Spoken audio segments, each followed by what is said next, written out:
Hi everyone, I'm Ishita Singh, a student of PGPM 2018-20 batch at IIM Trichy. In this video, I'm going to talk about how the widening trade deficit due to oil imports and rising Chinese exports to India is impacting Indian economy.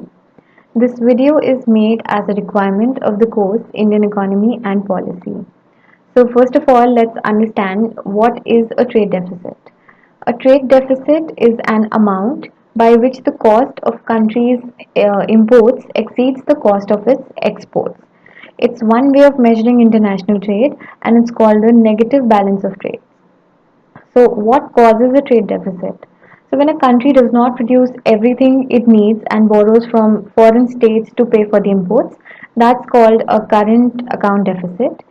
India's trade deficit is expected to widen to a 4 year high of 6.4% of GDP in 2018-19 to $178.1 billion as the import bill increases because of a rise in oil prices and a weakening rupee. Rising trade deficit, escalation in commodity price, particularly oil, mainly due to higher global demand in general, and the US sanctions on Iran, coupled with the expectation of the US Federal Reserve raising its rate further, is exerting pressure on the rupee.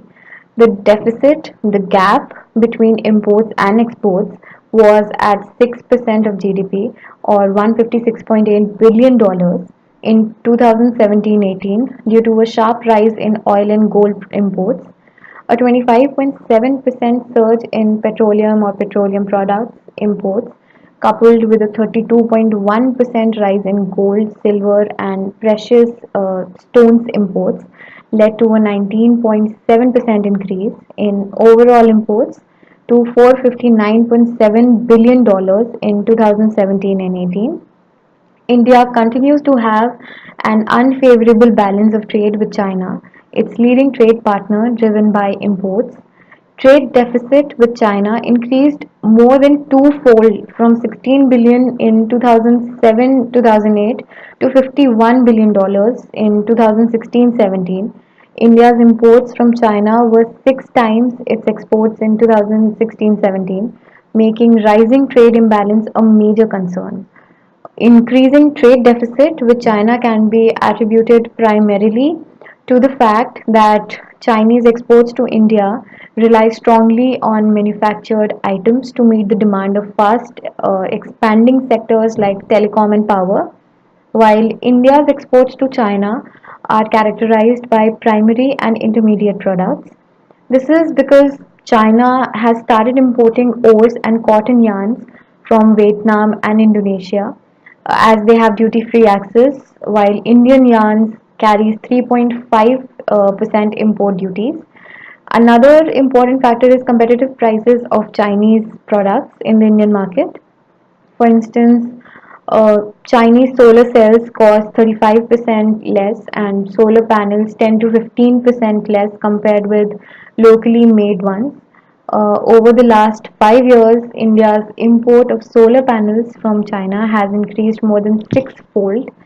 So now, if we see the effects, initially a trade deficit is not necessarily a bad thing. It can raise a country's standard of living because its residents gain access to a wider variety of goods and services for a more competitive price. It can also reduce the threat of inflation since it creates lower prices. It may also indicate that countries' residents are feeling confident and wealthy enough to buy more than the country produces. Over time, however, a trade deficit can cause more outsourcing of jobs to other countries.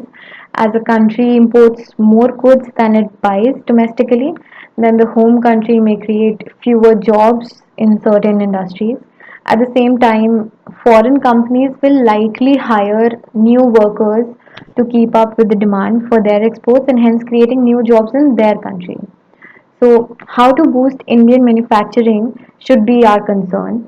India is ranked 30 among 100 countries on the structure of production scale, followed by South Korea, Germany, Switzerland, and China. India scored 5.99 on the index on a scale of 0 to 10, where 0 is the worst and 10 is the best. as compared with China's 8.25 and Japan's 8.99. The assessment was based on two key components: structure of production, which was a country's current baseline of production, and drivers of production, the key enablers that position a country to transform production systems at the advent of the fourth industrial revolution. It cited human capital and sustainable resources as the two key challenges for India. Efforts are being made to promote manufacturing through initiatives like Make in India, Skill India, Digital India, etc., which provide support for promoting domestic manufacturing capacity in the country. Investment is one of the key challenges for India. There have been significant efforts to push investments through initiatives like Make in India, but still we are far off and to match with China. Poor governance, labor laws that are becoming fast outdated, and connectivity are some of the other issues that we face. The Chinese have an upper hand when it comes to infrastructure, which is the foundation of any good manufacturing sector. We don't have that type of port connectivity or transport linkages within the country, or even uninterrupted electricity supply. India will have to overcome these challenges to compete with China, transforming itself into a manufacturing hub, key to boost exports.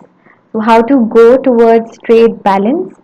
We need to move towards maintaining a trade balance. In a move to promote Indian exports and reduce the trade deficit with China, the two countries already developed a 5 year development program for economic and trade cooperation in September 2014. The program aims to strengthen cooperation and achieve trade balance over the next 5 years by focusing on services, especially in information technology and related services. By making a few more changes in the policies and programs, India can soon narrow its deficits. Thank you.